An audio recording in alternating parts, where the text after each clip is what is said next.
दूल्हे को ये भी कहा गया, इसी ये बयान में सारी बातें नौजवानों को समझ में भी आ जाएंगी। निकाह की पहली रात उसे कहा गया कि तू अपने घर लाया है दुल्हन को, तो सबसे पहले उसके ही दुपट्टे को तू मुसल्ला बना और उस पर सजदा कर। औरतों के हुकूक की बात अगर कोई ऐसा बंदा करता तो समझ में आता, जो औरतों को मर्तबे में बढ़ा करके यूं कहे कि औरत के कदमों के नीचे जन्नत है। अगर कोई ऐसा शख्स कहता तो बात समझ में आती, जो ये कहे कि बीवी को एक लुकमा खिलाओ तो सदक़े का सवाब है। अगर कोई ऐसा शख्स कहता जो ये कहे कि एक बेटी को पाल कर निकाह कर दो तो जन्नत वाजिब है, इनके पास ये कोई भी चीज नहीं, बल्कि ये जिस औरत की बात कर रहे हैं इनके लिए वो अपने नफ्स की ख्वाहिशात पूरी करने की एक मशीन है बस। और अगर मेरी बात सही नहीं है तो चलो मगरिबी दुनिया में मैं तुम्हें दिखा दूं कि वहां शादी किसे कहते हैं, तलाक किसे कहते हैं, बच्चों का निजाम क्या है। कसरत से पूरे यूरोप में आपको मैं बताऊं, वहां शादी का निजाम तक खत्म करके रखा गया है। जो लड़की पसंद आई उसके साथ रहते रहो, बच्चे भी हो जाएंगे। दो दो बच्चों के बाद वो लोग फैसला करते हैं आप शादी कर लें। अब शादी करने का बराबर टाइम आ गया, हम लोगों की अंडरस्टैंडिंग हो चुकी है। ये है फैक्ट बता रहा हूं मैं आपको। कई ऐसी शादियां हैं वहां पर जो बच्चे होने के बाद करते हैं कोर्ट में जाकर के। तो तुमने औरत को बराबरी नहीं बल्कि अपनी ख्वाहिशात की एक मशीन समझा है। इस्लाम जो बराबरी देता है वो कैसी बराबरी है? ये इस्लाम ही तो है जो औरत को इतनी इज्जत के साथ घर लाने का हुक्म देता है। इतनी इज्जत के साथ, अगर उसको कुछ खुराफाती लोगों ने बुरा कर दिया तो अलग बात है, बल्कि हमारे यहाँ जो निकाह का सिस्टम है वो इतना पाकीज़ा है कि मर्द को कहा गया है कि औरत के आने से पहले अपने घर का इंतजाम हो जाए। वो कहाँ ला करके रख रहा है, बल्कि औरत को इसी तरह से भगा कर लाने का निजाम इस्लाम में नहीं है, बल्कि औरत के लिए एक बाज़ाब्ता पूरी महफिल का इनेकाद होता है। उसकी रजा पूछी जाती है, पहले उससे पूछा जाता है तू राजी है या नहीं। बहुत सारे ऐसे दीन हैं, बहुत सारे ऐसे रिलीजियन हैं, मैं नाम फिर नहीं जिक्र कर रहा हूं, जहां पर औरतों को इजहार राय का हक ही नहीं। उनके बड़े जो फैसला कर लिए वो हो गई बात। चाइना में बहुत सारे ऐसे कबीले आज भी हैं जहां उनके माँ बाप अपनी बच्चियों को ले जाकर किसी के भी कोठे पर छोड़ जाती हैं, जहां उन्हें पसंद आ जाए। इस्लाम औरत की इज्जत इतनी देता है, जब तक वो अपनी रजा का इजहार नहीं करती काजी की मजाल नहीं कि वो निकाह पढ़ा सके। हम खुद खड़े रहते हैं जब तक इजाजत नहीं आती। पहले हम औरत की इजाजत लेकर के आते हैं और फिर औरत को उसका हक महर देने का हुक्म भी मर्द को दिया गया है कि वो तुम्हें अपनी जिंदगी छोड़कर आ रही है, अपना घर छोड़ करके आ रही है, उसका हक महर अदा करो। और लाने के बाद जानते हैं मेरे आका सल्लल्लाहु ताला अलैहि वसल्लम की तालीमात क्या है? अल्लाहु अकबर।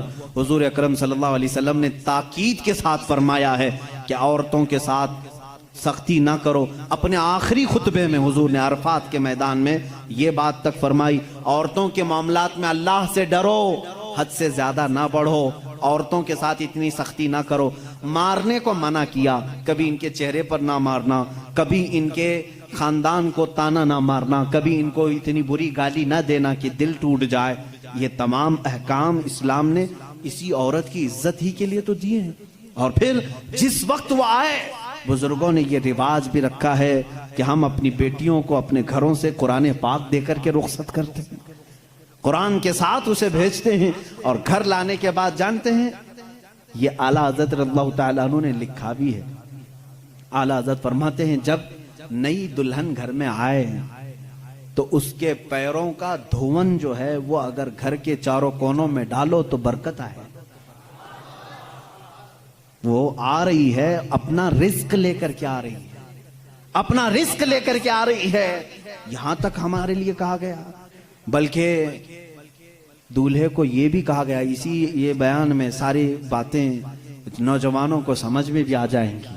निकाह की पहली रात उसे कहा गया कि तू अपने घर लाया है दुल्हन को, तो सबसे पहले उसके ही दुपट्टे को तू मुसल्ला बना और उस पर सजदा कर। ये हुक्म है। औरत की इज्जत ना होती तो हम मुसल्ला बनाते उसके दुपट्टे को। पहली रात कहा गया है, یہ اور بات ہے کہ معلومات نہیں ہے نوجوانوں کو کہ شادی کے بعد پہلی رات، یہ بھی سیکھنے کی ضرورت ہے۔ علماء سے یہ تمام چیزیں پوچھ لینا چاہیے جس کی شادی ہو رہی ہے۔ دلہن آ رہی ہے تو ہم اس کی عزت ہی کے لیے تو یہ تمام کام کر رہے ہیں۔ اور اس کے بعد حکم یہ دیا گیا کہ سب سے پہلے اس کے ساتھ بات چیت کی شروعات کرنے سے پہلے اس کی پیشانی پر ہاتھ رکھ کر اللہ کی بارگاہ میں یہ کہو، اے اللہ، اس کے اندر جتنی تو نے اچھائیاں رکھی ہیں وہ سب اچھائیاں مجھے عطا کر دے، اور جتنی اس کے اندر برائیاں ہیں ان تمام برائیوں سے مجھے تو بچا دے۔ یہاں سے تو شروعات کر۔ ظاہر سی بات ہے، میں نے اس وقت محسوس کیا، چند دنوں پہلے ایک نوجوان کو تلقین کر رہے تھے، پیشانی پر جہاں بال اگتے ہیں وہاں ہاتھ رکھ کر کے دعا کرنا۔ تو اس نے پوچھا کہ حضرت دعا تو ایسی ہی کر سکتے ہیں، پیشانی پر کیا؟ میں بھی چونک گیا۔ اس کو میں بتاؤں، میرے ایک استاد سے میں نے پوچھا کیا ایسا ہے کہ اپنی دلہن کی پیشانی پر ہاتھ رکھ کر کے اس طرح دعا کرنا چاہیے؟ انہوں نے کہا ہاں ہے، دعا تو کیسے بھی کریں، ہاتھ نہ رکھیں اور ہاتھ چھوڑیں، ہاتھ اٹھائیں، سب دعا اللہ سنتا ہے، لیکن اس لیے پیشانی پر رکھ کر کے دعا کرنے کے لیے کہا گیا کہ وہ آج اپنے والدین کو چھوڑ کر کے آئی ہے، اس کے وسیلے سے اللہ جلدی دعا قبول کرے گا۔ اس کا دل مغموم ہے، وہ غمگین ہے، اور غم زدہ لوگوں کے ساتھ میرا مولا ہے۔